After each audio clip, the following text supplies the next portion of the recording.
అంటే శ్రీధర్రెడ్డి గారు అంటే జన్వాడ ఫామ్ హౌస్ అనేది జనరల్గా హైదరాబాద్ పరిధిలోకి కూడా రాదు అని అంటున్నారు కొంతమంది అధికారులు కూడా. అయినా ఎందుకు భయపడుతున్నారు అంటే జన్వాడ దగ్గరికి రాకముందే దానిపై కోర్టుకు పోయి స్టే తెచ్చుకోవాల్సిన అవసరం ఏంది ఒక పాయింట్. రెండోది దయాకర్ గారు క్లియర్గా చెప్తున్నారు ఎవరి ఉన్నా తొలగించడమే హైదరాబాద్ అని. రంగనాథ్ గారు మీ హయాంలో కూడా అంటే గత ప్రభుత్వ హయాంలో కూడా సిన్సియర్ ఆఫీసర్గా మంచి పేరు తెచ్చుకున్న అధికారి ఆయన మీద మీకేమైనా అనుమానం ఉందా? హైడ్రానా, హైడ్రామానా, అమీబానా ఇట్లా రకరకాల పదప్రయోగాలు చేస్తున్నారు దానిపైన.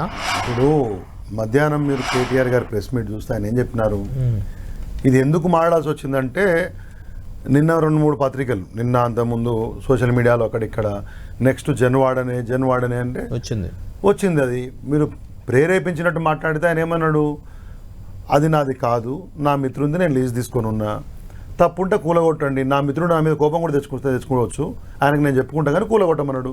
ఇంతకంటే నాయకుడి దగ్గర నుంచి శానిటీ ఏం ఎక్స్పెక్ట్ చేస్తామండి? మీరు జన్వాడ ఫామ్ హౌస్ ఆయనది, కేటీఆర్ గారిది కాబట్టి అదేదో కూలగొడతామని చెప్పి మీరు ఏదో భేదించిన పద్ధతుల్లో అక్కడక్కడ రాసుకుంటే దానికి సమాధానం బాధ్యత ఉన్న నాయకుడు కాబట్టి సమాధానం ఇచ్చిండు. ఇవాళ వారు సమాధానం ఇచ్చింది కదా. ఇప్పుడు నేను కూడా కేటీఆర్ ప్రతినిధినే మారుతున్నాను ఇక్కడ, బీఆర్ఎస్ పార్టీ ప్రతినిధిగా. అది వారి ఫామ్ హౌస్ కాదని వారే క్లారిటీ ఇచ్చారు. కూలగొడితే దగ్గర నుండి కూలగొట్టిస్తే సేమ్ టైం ఆడున్న పత్రికా మిత్రులందరినీ అడిగారు, మీరు కెమెరాలు తీసుకొని నా దగ్గరికి రండి, చాలామంది కాంగ్రెస్ పార్టీ అంటే ప్రభుత్వంలో ఎవరైతే ఉన్నారో వాళ్ళే కూడా ఉన్నాయి, అవి కూడా మేము చూపిస్తాము, నిష్పాక్షికంగా వాటి మీద చర్య తీసుకోమని చెప్పారు.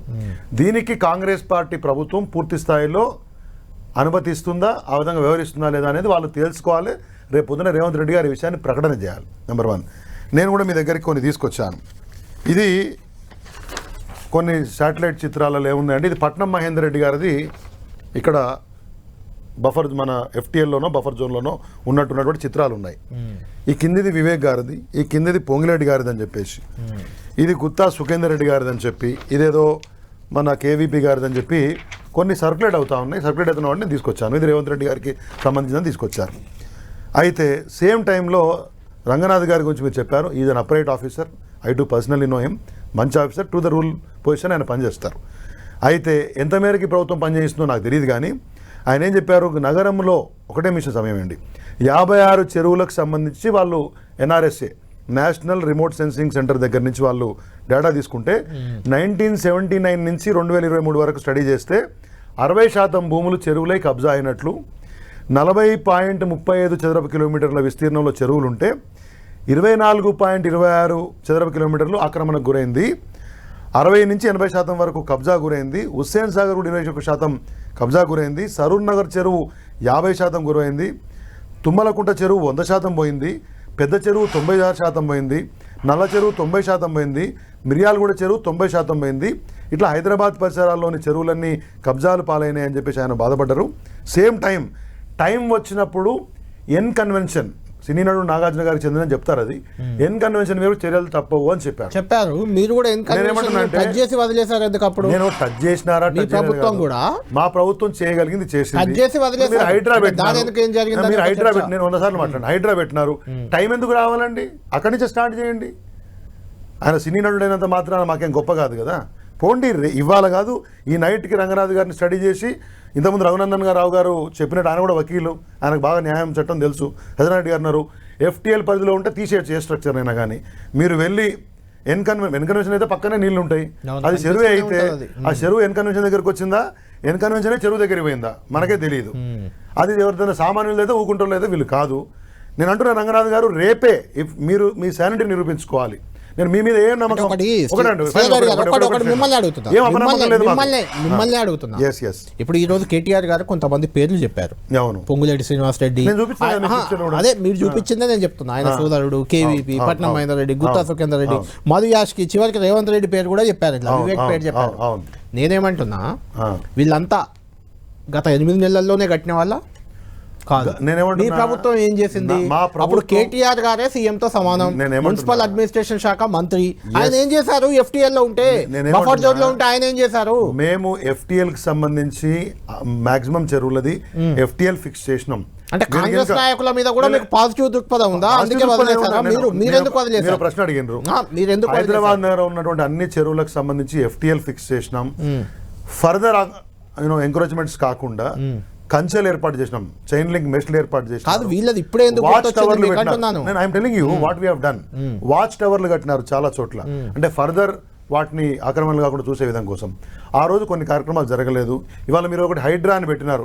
ఎక్కడ మేమేమి మిమ్మల్ని తప్పనట్లేదు. ఓ మంచి కార్యక్రమం చేయాలంటే అందరం సహకరించాలని కేటీఆర్ గారే చెప్పారు. ఇప్పుడు సంగతి కదా, వెనకదైతే రాదు కదా. అప్పుడు మీరు ఎందుకు చేయలేకపోయారు? మేము ఎందుకు కేటీఆర్ చెప్పారు కదా, నేనేమంటున్నా, కేటీఆర్ చెప్పారు అక్రమం అని, మీరు చూపించారు. మీరు ఎందుకు కొనుక్కున్నారు? మీరు తప్పే కదా, మీ ప్రభుత్వం తప్ప. ప్రభుత్వం తప్ప రైట్ అనేది కాదు. ఇవాళ ఆ ప్రభుత్వం పోయింది, ప్రభుత్వం వచ్చింది. అవును, మీరు ఫెయిల్యూరా? నేను ఫెయిల్యూర్ ఎందుకంటామండి, we have protected the lakes to our extent. మా పరిధిలో మేము చేసినాము. నేనేమంటున్నా, వాళ్ళు ఎట్లా కట్టిండ్రు అనేది, ఎట్లా అనుమతులు వచ్చినాయి అనేది ఒకటి చెప్పని వాళ్ళని. ఫైనల్ గా కొత్తగా హైడ్రా పెట్టారు, ఒక బ్రహ్మాండమైనటువంటి అపరేట్ ఆఫీసర్ని, ఐపీఎస్ ఆఫీసర్ని పెట్టారు. పోలీస్ స్టేషన్లు పెడతామంటున్నారు, 3 సర్కిల్ చేస్తామన్నారు, 3,500 అధికారులు పెడతామన్నారు. స్టార్ట్ చేయండి ఎన్కన్వెన్షన్ నుంచి. Total irrespective of the political parties, ఎవరి ఎఫ్టీఎల్ పరిధిలో ఉంటే కోర్టు పరిధిన ఎట్లా చెప్పినారో, మీ కోర్టు పరిధిలో ఇచ్చినటువంటి ఆదేశాల మేరకు ఎందుకు చేయలే అని నేను అడుగుతున్నాను. మీకు whatever we could do we have done. ఒక పాయింట్, ఇప్పుడు రచన గారేమో నేను అడ్వకేట్ గా మాడుతున్నారు, మేము ముందు నుంచి చెప్తున్నాం, ఇది పేదవాళ్ళు ఉంటే వాళ్ళకి ఇబ్బంది కాకుండా నిబంధనల మేరకు నడుచుకోవాలి, వాళ్ళకి ఆల్టర్నేటివ్ చూపించాలని చెప్పినాం. అది ఆల్రెడీ చెప్పినాం. ఎట్ ద సేమ్ టైం, ఒక నిమిషం, ఎట్ ద సేమ్ టైం ఎవరైతే బడాబాబులు ఉన్నారో, right from N Convention to many, ఈ ఫామ్ హౌసెస్ ఇప్పటిదాకా నేను చూపించాను, స్టార్ట్ ఫ్రమ్ దెమ్. 2వ పాయింట్. 3వ పాయింట్, బీజేపీ ఏంటో నాకు భిన్న స్వరాలు అర్థం కావట్లేదు.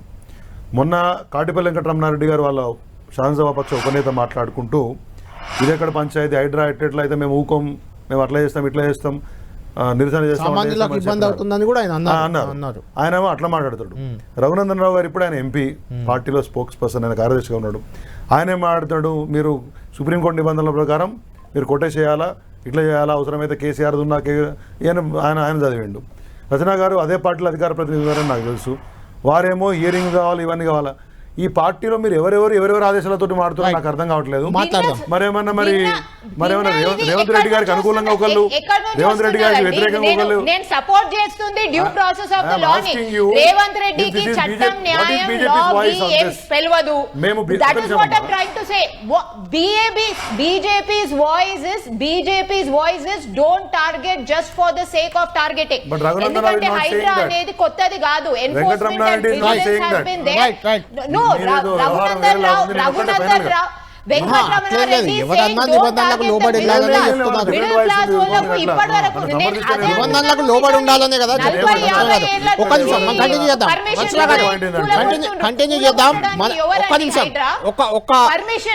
నిమిషం.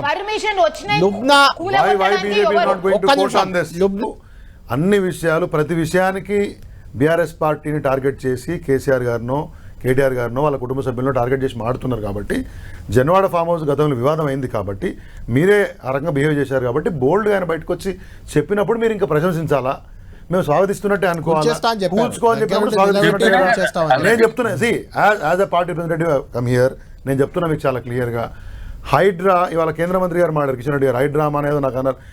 బీజేపీలో డిఫరెంట్ స్టాండ్స్ ఉన్నాయి. మేము చెప్తున్నాం ఏంటంటే, మీరు నిజంగానే రాజకీయ ప్రేరేపితం కాకుండా, నేను ఎంతమంది చెప్పిన, irrespective of the political parties, ఈ పార్టీ ఆ పార్టీ సంబంధం లేకుండా నిబంధనలకు అనుగుణంగా నడుచుకొని మీరు బఫర్ జోన్లో ఉన్ననా ఎఫ్టీఎల్లో ఉన్ననా మీరు కూల్చేయాలనుకుంటే, అక్కడ మార్కులే ఉంటే, బడాబాబులే ఉంటే చేయండి. చాలా వచ్చినాయి, లేక్ ఫ్రంట్, ఆ ఫ్రంట్, ఈ ఫ్రంట్ అని దగ్గర. ఇవాళ నిన్న కూడా మా ఫ్రెండ్ చెప్తున్నారు, నిజంగా చేస్తారా గాడు ఒకటి ఆదిత్య అనే కంపెనీ ఒకటి మూసి ఒడ్డుకే పెద్ద గోడ కట్టిందని అప్పటికప్పుడు. ఇవాళ రేపు ఏముంది, మనం కొడితే చూపిస్తూనే ఉన్నాం కదా. మూసి ఒడ్డుకు 100 నిర్మాణాలు ఉన్నాయి, పెద్ద పెద్ద కంపెనీ, అన్ని హైరైజెసే. తర్వాత మీరు షేక్పేటకు పోతే ఎన్ని హైరైజెస్ అంటే, కొద్దిపాటి వర్షం పడితే షేక్పేట రోడ్డు మించి లోపడుకున్న వినాయక నగరు, ఆ మన ఓయూ కాలనీ వరకు సగం నీళ్ళల్లో మురికి నీళ్ళు వస్తాయి. నేను గతంలో దాని గురించి కొట్లాటలు చేసినాం, అంటే ధర్నాలు చేసినాం, అది చేసినాం. కానీ హైరైజ్ అపార్ట్మెంట్ ఎవరికో అమ్మారు, అది చెప్పనియాలి. నేను అసలు పాయింట్ చెప్పనియండి. ఈ షేక్పేట నాలా కానివ్వండి, అటు పక్కకున్న ఈ ఓయూ కాలనీలు కానివ్వండి, అవన్నీ సామాన్యుల ఇల్లు, ఇక్కడ దాకా బురద వస్తుంది, నీళ్లు కాదు. ఈ హైరైజ్ కట్టిన వాటి, హైరైజ్ కు వీటికి వ్యతిరేకం కాదు, కానీ నిబంధనలకు వ్యతిరేకం కట్టిన వాటిని, ఇప్పుడు ఆ బుర్కాపూర్ నాలా ఉంది, ఆ పక్కన మొత్తం షేక్పేటలో ఉన్న చెరువులు కుంటలన్నీ మొత్తం పోయినాయి. కానీ ఎవరు నష్టపోయేది, మెజారిటీ నష్టపోయేది కాలనీలో ఉన్నటువంటి బస్తీలో ఉన్నటువంటి పేదలు ఆ నీళ్ళు అక్కడ ఆగిపోయి బస్తీలలో నేను ఒక శవం కొట్టుకొని వచ్చిందని చెప్పారు. ఇట్లా ఎవరు కొట్టుకపోయినరండి? ఎవరైనా పెద్దోళ్ళు కొట్టుకపోయినరా? పేదోడు కదా కొట్టుకపోయిండు. వాళ్ళకి నష్టం జరుగుతున్న విషయం. ఇక్కడ సంవత్సరాల తరబడి కట్టిందంటే ఒక సంస్థ కట్టింది అనుకోండి, ఏం చేయాలంటారు అల్టిమేట్ గా? ఇప్పుడు నిబంధనల ప్రకారం నడుచుకోండి, పేదలకు అన్యాయం జరగనీయకండి. మధ్యతరగతి వాడేవాడన్నా 4 రూపాయలు పెట్టుకొని వస్తే దానికి మళ్ళీ అన్ని రకాల సిస్టమ్స్ ఉన్నాయి. కానీ ఇవి అడ్డం పెట్టుకొని మళ్ళీ బడాబాబులు బయటికి పోవద్దనేది నా ఉద్దేశం. నిర్మాణాలే కాదు సుమా, ఇది ఎఫ్టీఏలే కాదు అని ఇరిగేషన్ డిపార్ట్మెంట్ తో రాయించుకొని ప్లాట్లు చేయించుకునే పెద్ద మనుషులు ఉన్నారు. ఆ డేటా కూడా ఇస్తాం రంగనాథ్ గారికి, అది కూడా ఉంది. ఇప్పుడు నిర్మాణాలు ఉంటే ఉన్నట్టే కాదు, నిర్మాణాలు లేకుంటే కూడా ఎఫ్టీఎల్ పరిధి ఉంటే కూడా ఇది ఎఫ్టీఎల్ పరిధి కాదు, కబ్జా కాకుండా ఇది ఎఫ్టీఎల్ పరిధే కాదు. నిర్మాణాలు లేకపోయినా ల్యాండ్ కబ్జాలో ఉంది.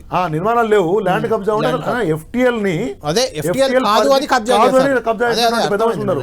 ఆ లిస్ట్ కూడా రంగనాథ్ గారు పట్టించుకోవాలని నేను కోరుకుంటున్నాను. ఒకటి, ఇక్కడ రాజకీయ ప్రేరితం కాకుండా ఇర్రెస్పెక్టివ్ పొలిటికల్ పార్టీస్ ఊకే రాజకీయ నాయకుల మీద పడకండి. చాలా మంది బడాబాబులు ఉన్నారని మీరు అంటున్నారు కదా, వాళ్ళ మీద కూడా పడండి. ఒక సిస్టమేటిక్ గా పోతే వారు తప్పు. Every structure that is stopping the ఇవి మొత్తం ఈ చెరువులను ఆపడం మూలాన హైదరాబాద్ నగరాన్ని ధ్వంసం చేసే ప్రతి అంశాన్ని పట్టించుకోండి. మేము ఏం చెప్తున్నాము మీకు క్లారిటీ అర్థం కావట్లేదు. బీజేపీ 3 స్టాండ్స్ ఉంది. Go as per the rules అనే చెప్తున్నాం. Same time political targeting, selective targeting చేయొద్దు అని వాళ్ళైనా మీరైనా అదే అంటున్నారు. ఫైనల్ గా లుబ్నా గారు మీరు ఫైనల్ గా కంక్లూడ్ చేయండి. హైడ్రా అనేది ఇదే రకంగా ముందుకు వెళ్ళాలంటారా? ఇదే రకంగా ముందుకు వెళ్తే ఒక నిమిషం